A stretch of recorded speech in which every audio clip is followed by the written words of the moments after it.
Hello friends, welcome to my channel आसान computer सीखे में मैं हूँ रेखा शर्मा। तो फ्रेंड्स, जब भी हम कंप्यूटर या लैपटॉप चलाना सीखते हैं तो उसमें बने बहुत सारे स्पेशल की जो होते हैं उन्हें देख के कंफ्यूज हो जाते हैं कि इनका क्या काम है। तो आज इस वीडियो में मैं उन्हीं सभी स्पेशल कीज़ के बारे में प्रैक्टिकली करके दिखाने वाली हूँ और आपको सब कुछ अच्छे से समझ में आए, इसलिए ऑन स्क्रीन कीबोर्ड भी मैंने लगा दिया है। अगर आप चैनल पे नए हैं और हमसे जुड़ना चाहते हैं और आप चाहते हैं कि मैं आपके लिए ऐसे ही कंप्यूटर की अच्छी-अच्छी वीडियोस लाती रहूं, तो हमारे चैनल को सब्सक्राइब कर लें, देन बेल आइकन को प्रेस करके ऑल सेलेक्ट कर लें। और यह वीडियो अगर आप फेसबुक पे देख रहे हैं तो फॉलो बटन पे क्लिक करके फॉलो कर लें, ताकि मेरी आने वाली सारी वीडियो का नोटिफिकेशन आपको टाइम पे मिलता रहे। तो पहला कीज है स्पेस बार कीज। इसका यूज हम दो वर्ड के बीच में स्पेस देने के लिए करते हैं। जैसे हम कुछ भी वर्ड टाइप करते हैं, मैंने यहाँ पे नाम लिख लिया, उसके बाद यहाँ पे स्पेस देंगे बैक स्पेस से, फिर स्पेस चाहिए तो बैक स्पेस करेंगे।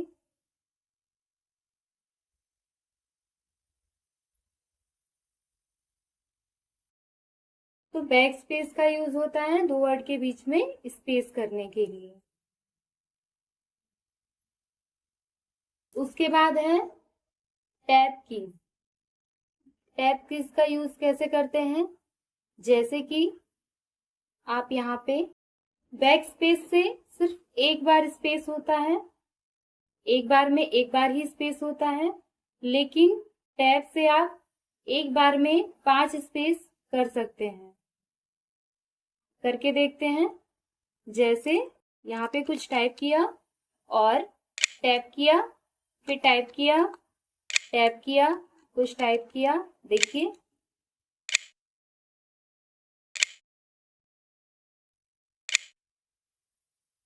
ये इसका यूज ज्यादातर फॉर्म वगैरह बनाने में, फॉर्म फिल करने में यूज करते हैं। आप टैप टैप करके यूज कर सकते हैं, या फिर जैसे कि मैं यहाँ पे टेबल ले लेती हूँ और मुझे यहाँ से दूसरे सेल में जाना है, यहाँ कुछ टाइप किया, टैप किया, देखिए डायरेक्टली वो एक सेल से दूसरे बॉक्स में, वो दूसरे सेल में वो कर्सर चला जाएगा।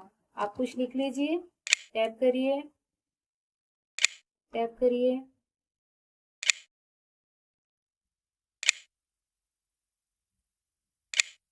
तो टैब का यूज इस तरह से कर सकते हैं। टैब का यूज एक्सेल में यूज करते हैं, जैसे किसी सेल से दूसरे सेल में जाने के लिए इस तरह से यूज कर सकते हैं। टैली यूज करते हैं तो उसमें भी टैप टैप करके, या फिर कोई बॉक्स जैसे ओपन है,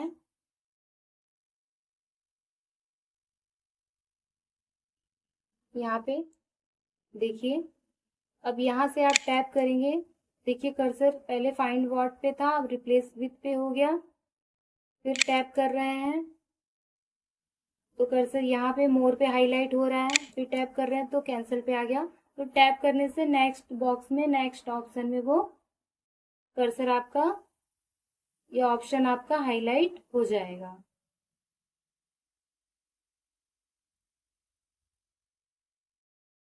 उसके बाद है कैप्स लॉक की। कैप्स लॉक की का यूज होता है, जैसे आपको, आप यहाँ पे टाइप कर रहे हैं और आपको सारे वर्ड कैपिटल में लिखने हैं, स्मॉल नहीं चाहिए, तो कैप्स लॉक ऑन रखेंगे तो सारे कैपिटल में ही टाइप होकर आएंगे। फिर आपको जो भी आप टाइप करेंगे वो सब कैपिटल में लिख के आएगा। और नहीं, अगर फिर से स्मॉल में करना है तो कैप्स लॉक फिर से ऑफ कर दीजिए और फिर आपका ये स्मॉल में टाइप होने लगेगा। उसके बाद है इंटर की।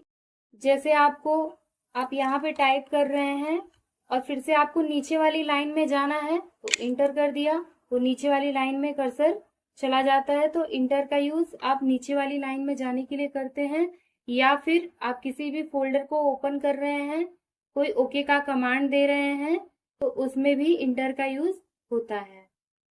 जैसे कि फाइल में गए और ओपन किया, यहाँ पे सेलेक्ट किया, तो या तो आप ओपन करो यहाँ से, या तो फिर इंटर कर दो, तो भी ये ओपन हो जाएगा।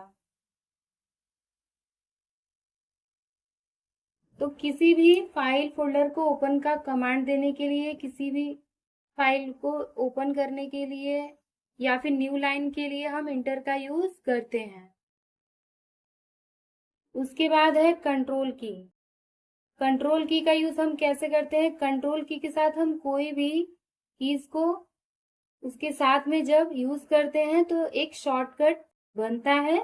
जैसे कि कंट्रोल के साथ हम जब Z करेंगे तो अंडू होता है, और कंट्रोल के साथ A करेंगे तो ऑल सिलेक्ट होता है, कंट्रोल के साथ C करेंगे तो कॉपी हो जाएगा, और कंट्रोल के साथ हम V करेंगे तो देखिए पेस्ट हो जाएगा। तो कंट्रोल के साथ हम कोई भी कीज को जब हम यूज करते हैं तो वो एक शॉर्टकट बनाता है। तो कंट्रोल का यूज हम इस तरह से कर सकते हैं। उसके बाद है आपका अल्ट की। अल्ट का यूज हम जैसे कि अल्ट के साथ अगर F4 करेंगे तो यहाँ पे किसी भी ओपन विंडो को हम क्लोज करने का ऑप्शन आ जाता है। आप यहाँ से देखिए क्लोज का ऑप्शन आ गया। अब वो सेव करना है तो सेव करिए, डोंट सेव करना है तो डोंट सेव करिए, और ये सब चीजें नहीं चाहिए तो कैंसिल कर दीजिए, और क्लोज करना है तो आप क्लोज कर सकते हैं सेव या डोंट सेव का ऑप्शन चूज करके, जो भी आपको करना है। तो इसका ऑप्शन ये आ जाता है। और Alt F4 के साथ आप कंप्यूटर को शट डाउन भी कर सकते हैं। उसके बाद है विंडो कीज। विंडो कीज का यूज होता है, विंडो पे क्लिक करेंगे तो देखिए यहाँ पे स्टार्ट मेनू ओपन हो जाएगा, और विंडोज के साथ D करेंगे तो देखिए फाइल है वो मिनिमाइज होके यहाँ पे डेस्कटॉप के नीचे सेट हो जाता है। फिर से आप विंडो के साथ D करेंगे तो ये ओपन हो जाएगा। उसके बाद है FN की। FN का यूज हम करते हैं वॉल्यूम को कम ज्यादा करने के लिए या कट करने के लिए, या फिर ब्राइटनेस को कम ज्यादा करने के लिए यूज करते हैं। कैसे यूज करते हैं? ऑन स्क्रीन कीबोर्ड में तो यहाँ पे वॉल्यूम का ऑप्शन नहीं है, लेकिन आपके कीबोर्ड में होगा। आप FN के साथ FN को क्लिक करिए और उसके बाद वॉल्यूम वाला आपको डाउन करेंगे तो कम होगा, अप करेंगे तो ज्यादा होगा, और क्रॉस करना नहीं करना है तो क्रॉस कर दीजिए तो देखिए कट हो जाएगा यहाँ पे। तो आप इसे इस तरह से यूज कर सकते हैं। और आपके लैपटॉप वगैरह में एक ब्राइटनेस का सिंबल वाला कीज होगा, उसके साथ अगर आप FN के साथ उसे क्लिक करेंगे, इससे आप ब्राइटनेस को कम ज्यादा कर सकते हैं अप डाउन करके। इसके बाद है होम कीज और एंड कीज। इन दोनों का यूज कैसे करते हैं देख लीजिए। जैसे कि यहाँ पे आप कुछ टाइप कर रहे हैं,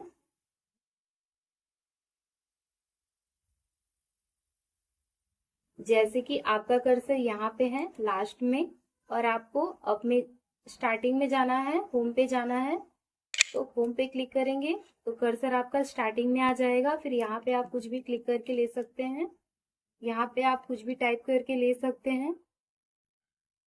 आपको एंड पे जाना है तो एंड करिए, आपका कर्सर एंड पे आ गया, फिर आप यहाँ से अपना, तो इसका यूज स्टार्टिंग और फिर एंड पे जाने के लिए, होम और एंड पे जाने के लिए करते हैं। जैसे होम पे करेंगे तो स्टार्ट पे चला जाएगा लाइन के, और एंड पे करेंगे तो लाइन के फिर लास्ट में वो आ जाएगा। आप इसके यूज से बिना माउस का यूज किए कीबोर्ड से डायरेक्टली लाइन के अप में और डाउन में जा सकते हैं। इसके बाद है पेज अप और पेज डाउन। ये दोनों की को देख लीजिए, ये कैसे यूज होगा। जैसे कि पेज अप करते हैं तो पेज के एकदम अप में कर्सर आ जाएगा, और पेज डाउन करेंगे तो सबसे लास्ट में पेज के कर्सर आ जाएगा। आपने बहुत सारी लाइनें लिख रखी हैं और आपको एकदम से जंप करके पेज के अप में जाना है, तो क्या करेंगे, पेज अप। देखिए कर्सर यहाँ पे अप में आ गया है, और डाउन करेंगे तो पेज एकदम से एंड में आ जाएगा। तो एकदम से आपको अप में जाने के लिए पेज अप करना है, और लास्ट में जाने के लिए पेज डाउन करना है। तो आप इसका इस तरह से यूज कर सकते हैं। इसके बाद देख लीजिए बैक स्पेस की और डिलीट की। बैक स्पेस की और डिलीट की। इन दोनों में क्या अंतर है? जो बैक स्पेस की होता है वो आपका लेफ्ट से डिलीट करता है, वो लेफ्ट टेक्स्ट को डिलीट करता है। वही अगर आप डिलीट करते हैं तो वो राइट टेक्स्ट को, राइट साइड से टेक्स्ट को डिलीट करता है। देखिए वो राइट साइड से डिलीट कर रहा है, और अगर आप बैक स्पेस करेंगे तो लेफ्ट से टेक्स्ट को डिलीट करेगा वो। तो इन दोनों का यूज आप इस तरह से करते हैं। अगर लेफ्ट से करना है तो बैक स्पेस करिए, और राइट से करना है तो डिलीट करिए। तो ये दोनों को आप इस तरह से यूज कर सकते हैं। इसके बाद है इंसर्ट की। इंसर्ट की कैसे काम करता है? जैसे कि यहाँ पे लिखा है योर करेंट टेम्पलेट, तो यहाँ बीच में कर्सर रखते हैं, क्लिक करते हैं, तो जब हम कुछ भी यहाँ टाइप करेंगे तो यहाँ पे एक एक टेक्स्ट को वो मिटाते जाएगा। अब जैसे जैसे लिखते जाएंगे वैसे वैसे एक एक टेक्स्ट उसका मिटता जाएगा। देख लीजिए, जैसे यहाँ लिखती हूँ मैं, आप ध्यान से देखिए, यहाँ पे योर लिखा है, वो एक एक करके कम होते जाएगा, मिटते जाएगा। देखिए अब यहाँ से मैंने, ये क्यों नहीं हो रहा है? क्योंकि मैंने इंसर्ट नहीं किया है। पहले यहाँ पे क्लिक करना है, इसे थोड़ा बड़ा कर लेते हैं तो ज्यादा समझ में आएगा। अब यहाँ पे कर्सर रखा और इंसर्ट कर लिया पहले। अब इंसर्ट कर लिया, अब यहाँ से टाइप करेंगे। देखिए वाई जो था वो हट गया है, अब ओ है वो भी हट जाएगा। जैसे ही यहाँ पे मैं कुछ टाइप करूंगी, धीरे धीरे वो जो आगे का टेक्स्ट होता है वो हटते जाएगा। देखिए अब ये जो करेंट लिखा है वो भी धीरे धीरे, जैसे जैसे आप कुछ टाइप करते जाएंगे, ये हटते जाएगा।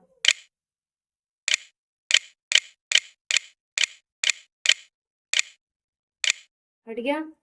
तो इंसर्ट का ऐसे ही यूज होता है। वैसे तो इसका कुछ ज्यादा कुछ यूज नहीं है, लेकिन आप इसको अगर इस तरह से यूज आपको इस तरह से किसी जगह यूज करना है तो आप यूज कर सकते हैं। उसके बाद है मेनू की। मेनू की क्या होता है आप यहाँ पे देख पा रहे होंगे, इसे मेनू की बोलते हैं। अगर आप चाहते हैं कि बिना माउस के कीबोर्ड से राइट वाला ऑप्शन ऑन करना चाहते हैं तो आप कीबोर्ड से इसे प्रेस करेंगे तो देखेंगे यहाँ पे राइट वाला जो ऑप्शन है आपका ऑन हो गया। फिर आप जो भी आपको यहाँ पे सेट करना है, जो भी आपको जैसे कट कॉपी या जो भी यहाँ से हाइपर लिंक स्टाइल वगैरह जो भी लेना है आप कर सकते हैं। जैसे ही आप सेलेक्ट करके ये वाला ऑन करेंगे, यहाँ पे देखिए सारे ऑप्शन जो राइट क्लिक के हैं वो यहाँ पे शो होने लगेंगे। तो इसका यूज आप राइट क्लिक के लिए कर सकते हैं बिना माउस के। अगर आपको कीबोर्ड से राइट क्लिक करना है तो मेनू की का यूज कर सकते हैं। उसके बाद है प्रिंट स्क्रीन की। ये जो देख रहे हैं ये वाली कीज को प्रिंट स्क्रीन की बोलते हैं। इससे हम अपने स्क्रीन का स्क्रीनशॉट ले सकते हैं। कैसे होगा चलिए देखिए। आपको इसे विंडो के साथ प्रिंट स्क्रीन करना है। विंडो क्लिक किया, उसके बाद प्रिंट, विंडो क्लिक किया, उसके बाद प्रिंट स्क्रीन करना है। जैसे ही क्लिक करेंगे आप ध्यान से देखिएगा, इसका एक स्क्रीनशॉट आएगा। देखिए तो वो स्क्रीनशॉट ले लेता है, लेकिन ये पूरे पेज का स्क्रीनशॉट ले रहा है। लेकिन अगर आपको कुछ ही हिस्सों का स्क्रीनशॉट चाहिए तो उसके लिए आपको क्या करना है, विंडो के साथ शिफ्ट के साथ एस को प्रेस करना है। तो देखिए कुछ इस टाइप का हो जाएगा। उसके बाद आपको क्या करना है, जितने हिस्सों का आपको स्क्रीनशॉट लेना है आप उसे उतना ड्रैग कर लीजिए। देखिए यहाँ पे इसका स्क्रीनशॉट यहाँ आ गया। देखिए फिर आपको जैसे भी इसे यूज करना आप यूज कर लीजिए। तो प्रिंट स्क्रीन का इस तरह से यूज कर सकते हैं। इसके बाद है एस्केप की। एस्केप की का यूज करते हैं, जैसे कि यहाँ पे राइट क्लिक है, अब इससे बाहर आना है, एस्केप कर दीजिए। जैसे कि ये फाइंड रिप्लेस का पॉपअप विंडो खुला हुआ है, इसके बाहर आना है, एस्केप कर दीजिए। जैसे कि आप टैली सॉफ्टवेयर को यूज कर रहे हैं, उसके बाहर आना है, एग्जिट करना है, तो एस्केप का यूज होता है। टैली में एस्केप बटन का ज्यादा यूज होता है। और किसी भी पॉपअप विंडो को क्लोज करने के लिए आप एस्केप का यूज कर सकते हैं। इसके बाद है नम लॉक की। नम लॉक की क्या होता है? ऑन स्क्रीन कीबोर्ड में तो नम लॉक नहीं है, लेकिन आप अपने कीबोर्ड में देखेंगे तो उसमें नम लॉक की का ऑप्शन होता है। अगर वो की ऑन नहीं है, अगर नम लॉक की ऑन नहीं है, तो आप किसी भी नंबर को टाइप करेंगे ना, 1 से लेके 0 तक के नंबर को, तो वो कोई भी टाइप नहीं होगा। तो अगर वो टाइप नहीं हो रहा है तो आप ध्यान दीजिए कि नम लॉक ऑन नहीं है। ऑन है या नहीं है मतलब, अगर नहीं है तो वो टाइप नहीं होगा। तो आपको क्या करना है कि उसे ऑन कर लेना है। जब वो ऑन हो जाएगा तो आप कोई भी नंबर टाइप करेंगे तो वो फिर से टाइप होने लगेगा। तो नम लॉक का आप इस तरह से यूज करते हैं। उसके बाद है स्क्रॉल लॉक की। ये जो है स्क्रॉल लॉक की है, इसका यूज आप कैसे करते हैं? इसका एक्सेल में ज्यादा यूज होता है। जैसे यहाँ से कोई एक्सेल का अब देख लीजिए कि स्क्रॉल लॉक क्या है। ये जो बॉक्स है, अगर मैं इसे एरो से ऊपर नीचे कर रही हूँ तो ये पेज स्क्रॉल नहीं हो रहा है, ये बॉक्स हो रहा है। ये जो सिलेक्शन है वो अप डाउन हो रहा है। आप देख पा रहे हैं जैसे ये 11 पे है, जब मैं एरो से इसे डाउन करूंगी तो 12 पे जा रहा है, 13, 14। तो ये मेरा जो है बॉक्स स्क्रॉल हो रहा है, जो सिलेक्शन है वो स्क्रॉल हो रहा है, ये मेरा पेज स्क्रॉल नहीं हो रहा है। अप डाउन कर रहे हैं या अप डाउन कर रहे हैं, राइट लेफ्ट कर रहे हैं, राइट से कर रहे हैं तो राइट में देखिए जा रहा है, लेफ्ट में कर रहे हैं लेफ्ट में जा रहा है, अप में कर रहे हैं अप में, डाउन में कर रहे हैं डाउन में। तो ये बॉक्स जो है सिलेक्शन जो है वो अप डाउन हो रहा है, ना कि हमारा पेज अप डाउन हो रहा है ना। तो इसको स्क्रॉल करने के लिए आपको यहाँ से स्क्रॉल लॉक ऑन रखना होगा। उसके बाद जब आप एरो से अप डाउन करेंगे तो देखिए आपका जो सिलेक्शन है वो 14 पे ही है, वो अप डाउन नहीं हो रहा है, ये आपका पेज अप डाउन हो रहा है, स्क्रॉल हो रहा है। देखिए, तो आप इसे इस तरह से यूज कर सकते हैं। इसके बाद है पॉज ब्रेक कीज। इसका यूज कैसे करते हैं? आप विंडो के साथ पॉज ब्रेक की को प्रेस करेंगे तो देखेंगे यहाँ पे आ जाता है, और आप पे तो आप देख पाएंगे कि यहाँ पे आपके विंडोज का सारा डिटेल ऑन हो जाता है। आप यहाँ से इसे चेक कर। तो फ्रेंड्स, आई होप आपको कीबोर्ड की सारी स्पेशल कीज के बारे में अच्छे से समझ में आ गया होगा। अगर आपको ऑन स्क्रीन कीबोर्ड का भी एडवांस सेटिंग या फिर कंप्यूटर का कोई और टॉपिक सीखना है तो मुझे कमेंट करके ज़रूर बताइएगा। अगर आपको यह वीडियो थोड़ी भी मददगार लगी हो तो लाइक करें और अपने परिवार और फ्रेंड्स के साथ शेयर करें। और हाँ, फॉलो और सब्सक्राइब करना ना भूलिएगा। मिलते हैं अगली वीडियो में, तब तक के लिए बाय बाय।